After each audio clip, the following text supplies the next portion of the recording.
son don't need a gun to get respect up on the street. What up, crew? It's the One Raw B. I'm back to react. Today, I'm gonna do a little something different. It's not necessarily a full song or a full video, but we got DMX breaks down his most iconic tracks for a GQ interview.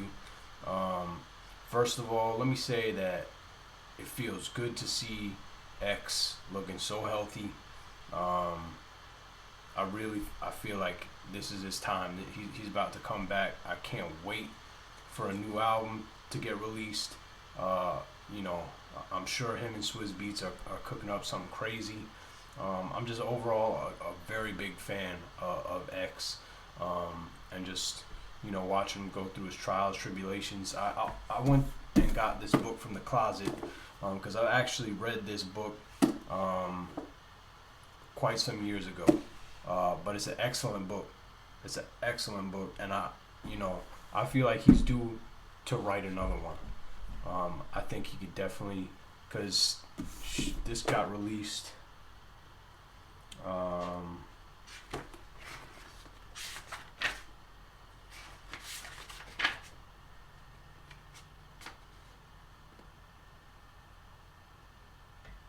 2003.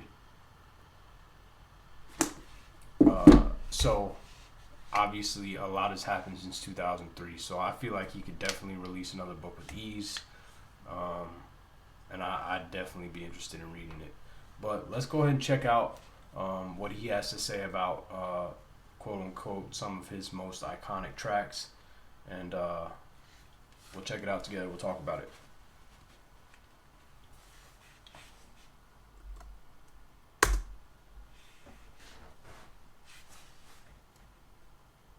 No, I'm angry all the time. Had a lot to be grateful for. Like it was a good time. We had a lot of fun down there, and Miami, third album. What? When I get in that studio, it's a whole other situation.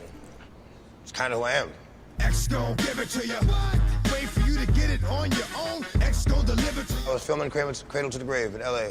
I was coming up with songs and I was going to the studio after I would finish filming. So Joe Silva got a studio bus, which he put on the movie lot. So to me, this is not one of his most iconic songs when I think about DMX. I get it. It was, a huge track in the sense of it was for the movie A Cradle to the Grave, and so it was big as far as reaching the masses, but it wasn't a big song for me. After filming, we'd go right in the bus and, bang joints out. And I'll let him hear a couple songs. Like, oh, I need it for the movie. I had to stop letting him hear songs because, it was right, wrong. He's like, I want it for the movie. And then X gon' give it to you. That song was supposed to be on my 5th album, but he was like, I need it for the movie. I'm like, all right, fuck it. He's like, I'm gonna shoot the video and all that. And it's like, all right. I said, well, as long as I can do the soundtrack, you can have the song for the movie. I got the soundtrack, so he got the song for the movie. It's all good, but I did want it for my album. I got a huge weight on my shoulders. You know what I'm saying? I'm responsible for my music, you know what I'm saying? And each album has to do many things. Many things. I take that into consideration as I record. See, I really respect that.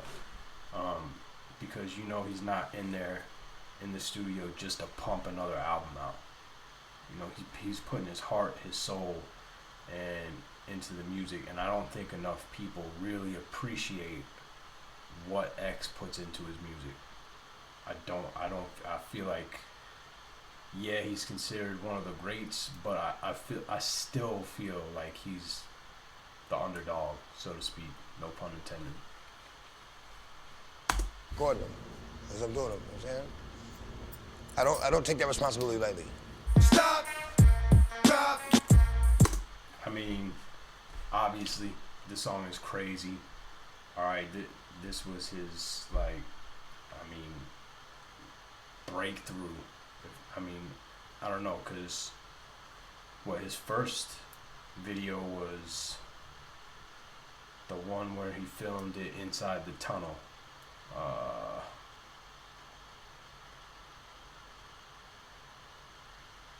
Damn, I can't remember what it was called.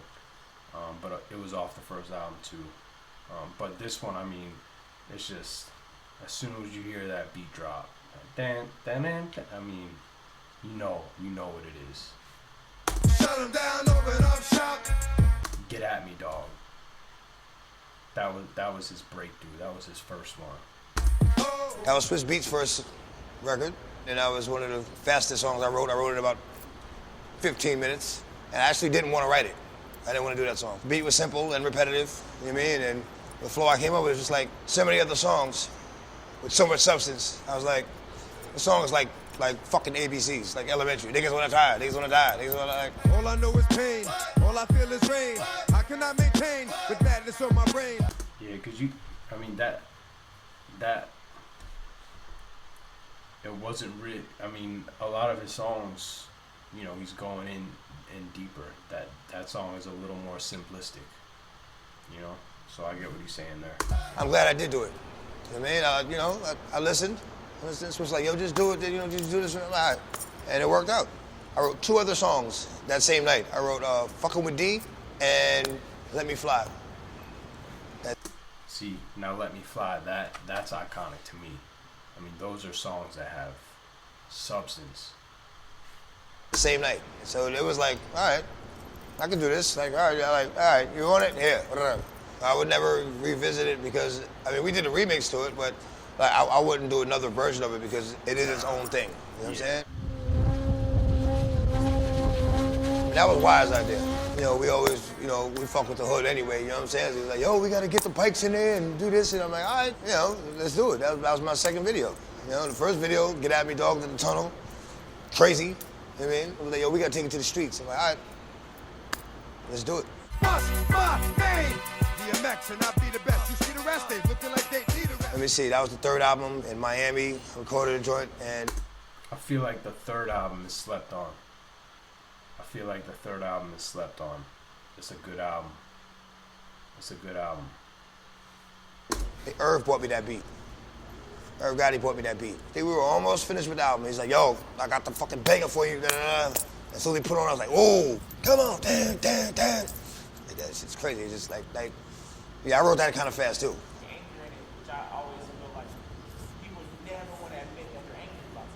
No, I'm angry all the time. Like, it was a good time. You know, we had a lot of fun down there. And Miami, 3rd album, what? You know, when I get in that studio, it's a whole other situation. It's like, fuck you, suck my dick, fuck out of here, and bitch ass nigga, I'll kill you. Like, you know, it's kind of who I am. What that means is that I tell money bye-bye and pop him in his right eye. Sometimes people want to feel worse. You know what I mean? They don't always want to feel better. Like however the fuck you want to feel, there should be a song that helps you feel that way. You know what I'm saying? That you could just ride to and then, you know, just feel like you want to feel. Who the fuck wants to be happy all the time? You get taken advantage of all the time. Nobody will take you serious. Happy all the time. Could you imagine if there was only music for one type of mood? I mean, that's crazy. Then music wouldn't be as big as it is, because literally any way that you feel, you can go and find a song that you can relate with. You know, that's why they say it's the soundtrack to your life. Fuck out of here. Y'all gon' make me act a fool. Up in here, up in here. No, that was the second to last song I did on my 3rd album. Man, I'm thinking the album's done. And they can switch with this fucking beat. I'm like, whoa, my God, this shit is crazy. Like, right, you know, I thought, you know, it was hit with What's My Name, and then then Swizz hit me with Party Up, and I was like, bananas. You know, and I feel like I had something to prove too. You know what I mean? Because at that point, I was the only artist in history that had their first 2 albums debut at #1, and I have 2 platinum albums in 1 year. So I'm like, I gotta do it again. I'm like, all right, like, you know, motherfuckers think it's a joke, like. You know, his second album, Flesh of My Flesh, Blood on My Blood, was based off of a bet. I believe between him and Swizz, you know, that said, you know, I bet you can't do it again within a year, and he did that. He did it. I'm gonna show you something. It took me 13 years to get a fucking record deal. You know, you go get more than a couple albums out of me. Well, for one, I didn't make it for the club. The beat is for the club. I just spit some real shit to it. Like, all right, you give me a beat that people can dance to, I'll spit some shit that motherfucker can beat somebody up to. It's a good combination. You kind of want the best on your music if you're gonna do music. You know what I mean? Like, all right, I get X on this. They know I'm gonna do it justice. I'm gonna give it a long, long life. It's called Party Up, but it's very disrespectful. It's very disrespectful. It feels good. It's good. Again, it confirms another thing I've dared to believe, that, you know what I'm saying? Like, you know, my music is not just for the moment. It's forever.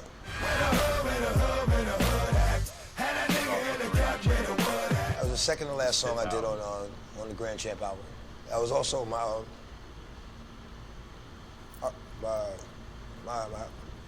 friend Kato's favorite song. He was there when I recorded it. I did it in Chicago.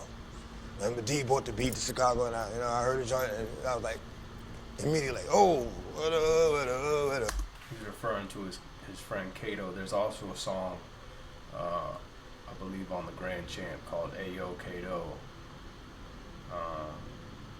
And, you know, just reflects on his friend passing. You can see X get a little emotional there. I was in love with that beat when Kane did it. You know, but I like the way they revamped it, you know what I'm saying? And it became something else. You know, like a couple of days after I recorded the song, I went to LA, and he met me out there. You know, and when he came in the room, he was singing it. Where the hood, where the hood, where the hood at? You know what I'm saying? It's like, it's a, you know, because Chicago is all about the hoods, different neighborhoods, and you know what I'm saying? You know, it fit. Is it tough to perform that song now with that memory? Nah. I celebrate his life. The success that the song obtains has nothing to do with the reason why I make it, or the process that I use to make it. If it blows up, it blows up. You should not be I know I come from a real place when I make these songs. You know what I'm saying? And I don't compromise. I'm one of the harshest critics of my own music. You know what I'm saying? I have to impress myself the music should come each time. from So, within. you know, each song has to be better than the last. More of a therapeutic process. That's just what my personal belief. Of course, you want to do something. You want to be successful off of your talent, but I think at the core, the music has to come from within and have to be something that truly means something to you. Anyway, I like that interview. It's nice to see X kind of do a little bit of media there, because he's been missing in action for so long. Let me know what y'all think. What's your favorite DMX song in the comments? And let me know if there's more, you know, rappers from the golden age of hip hop that you would like to see some reactions on. Alright, until next time, like if it's real, comment how you feel, subscribe to seal the deal. I'm out. 1.